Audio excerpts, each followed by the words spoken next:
ठाण्यात गेल्या कित्येक वर्षांपासून क्लस्टर डेव्हलपमेंटचा विषय कागदावरच होता, पण मुख्यमंत्री एकनाथ शिंदेंच्या सातत्याने पाठपुरावा केल्याने ठाण्यातील किसननगर परिसरातील रहिवाशांचं हक्काचं आणि सुरक्षित घराचं स्वप्न साकार होत आहे। हे आहे ठाण्यातील जुनं किसननगर।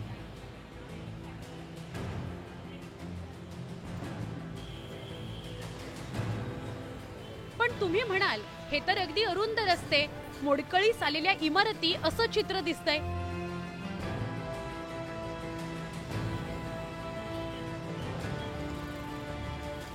याच किसननगरचा आता कायापालट होणार आहे। टोलेजंग इमारती, पक्की घरं, बाग, मोठे रस्ते, पार्किंग, शॉपिंग मॉल, अगदी उच्चभ्रू सोसायटी प्रमाणे या भागाचा कायापालट होतोय। मुख्यमंत्री एकनाथ शिंदेंच्या ड्रीम प्रोजेक्टमुळे सामान्य चाळीत राहणाऱ्या साध्या कुटुंबांचं उंची टॉवर मध्ये राहण्याचं स्वप्न पूर्ण होणार आहे। आज ठाण्यामध्ये धोकादायक इमारती ज्या होत्या क्लस्टर डेव्हलपमेंटच्या माध्यमातून आपण आज सुरू केलं। कोणाला वाटलं नव्हतं की ठाण्यातल्या धोकादायक इमारतींचा विकास होईल, परंतु 15 वर्ष आपण त्याला आंदोलन केलं, फाईट केली आणि क्लस्टर डेव्हलपमेंट मंजूर करून घेतलं। आणि आता सिडको आणि ठाणे महापालिका आणि आता महाप्रीत पण येईल, सिडको आणि ठाणे महापालिका यांनी काम सुरू केलंय। मला वाटतं 4-5 इमारतींचं काम सुरू झालं। ठाण्याचे आमदार एकनाथ शिंदे मुख्यमंत्री झाल्यापासून त्यांनी ठाण्यात विकास कामांचा धडाकाच लावलाय। गेली कित्येक वर्ष कागदावरच असलेली क्लस्टर योजना प्रत्यक्षात येते आहे। पुढील 6 वर्षात किसननगरचं रूप पालटणार आहे। पहिल्या 5000 घरांचं काम अंतिम टप्प्यात आलंय। शिंदे साहेबांनी जो आम्हाला केलंय मदत, ते चांगली गोष्ट, आनंद आहे आम्हाला। हे असं व्हावं लवकर आणि चांगला आनंद आहे आम्हाला लोकांना।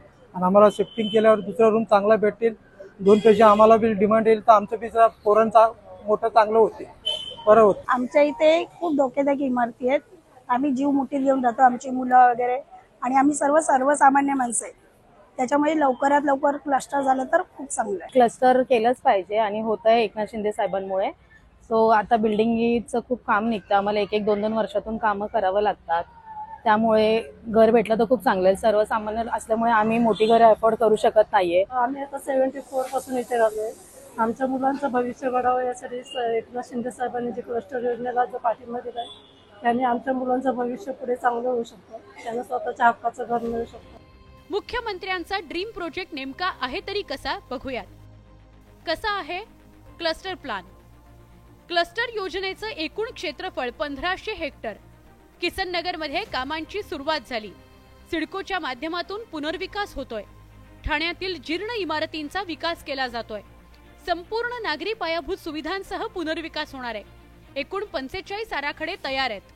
जसं मुंबईमध्ये रमाबाई नगर आपण सुरू केलं, म्हणजे SRA आणि MMRDA मिळून हे पहिल्यांदा झालं। 17,000 घरांचं प्रकल्प आपण सुरू केलेला आहे। त्यामुळे सर्वांना घरं हे आपल्या जे उद्दिष्ट आहे आणि सर्वांना घरं देऊ, नोकऱ्या देऊ।